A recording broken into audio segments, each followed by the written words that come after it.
ইতিহাসের সবচেয়ে ভয়াবহ ও উত্তপ্ত একটি বছরের সাক্ষী হতে যাচ্ছে পুরো পৃথিবী। জলবায়ু পরিবর্তনের কারণে বিশ্বজুড়ে যখন তাপমাত্রা ক্রমাগত বৃদ্ধি পাচ্ছে, ঠিক তখনই প্রকৃতির বুকে যুক্ত হয়েছে এক নতুন সংকট, এল নিনো। কি এই এল নিনো জানিয়ে চলছে এত আলোচনা?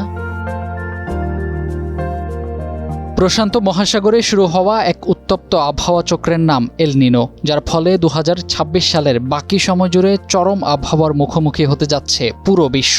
ধারণা করা হচ্ছে এই পরিস্থিতির প্রভাবে ২০২৭ সাল হতে পারে ইতিহাসের সবচেয়ে উষ্ণতম বছর।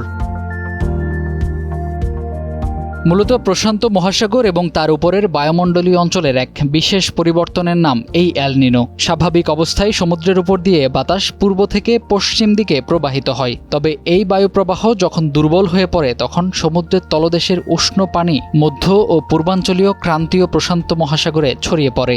সমুদ্রপৃষ্ঠের এই অতিরিক্ত তাপ বায়ুমণ্ডলে স্থানান্তরিত হয়ে বিশ্বজুড়ে খরা ও তীব্র তাপপ্রবাহের সৃষ্টি করে।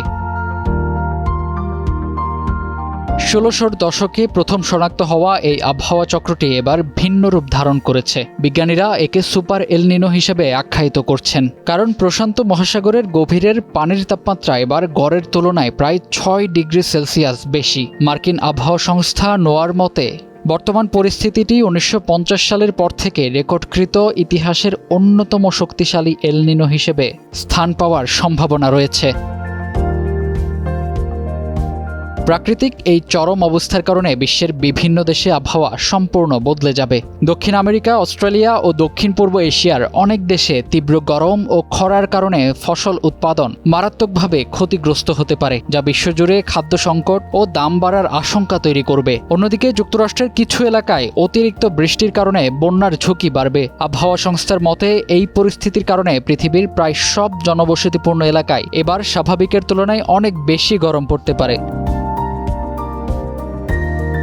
আবহাওয়াবিদদের মতে বিশ্বের অন্যান্য দেশের মতো বাংলাদেশও এই চরম জলবায়ু সংকটের মুখে পড়তে পারে। সাধারণত জুন জুলাই মাসে বাংলাদেশে প্রচুর বৃষ্টিপাত হয়, কিন্তু এল নিনোর প্রভাবে আমাদের দেশে স্বাভাবিক বৃষ্টিপাত কমে যাওয়ার সম্ভাবনা রয়েছে এবং একই সাথে গরম বা তাপপ্রবাহ বাড়ারও তীব্র সম্ভাবনা রয়েছে। এমনকি দেশের দক্ষিণাঞ্চলে নদীবাহিত এলাকায় লবণাক্ততা বেড়ে যাওয়ার আশঙ্কাও করছেন সংশ্লিষ্টরা। তবে স্বস্তির বিষয় হলো বাংলাদেশের আবহাওয়া এককভাবে শুধু এল নিনোর উপর নির্ভর করে না। আমাদের চারপাশে আঞ্চলিক বায়ুপ্রবাহ ও ভারত মহাসাগরের পরিস্থিতিও এখানে বড় ভূমিকা রাখে। ফাহিম হৃদয়, টাইমস টুডে।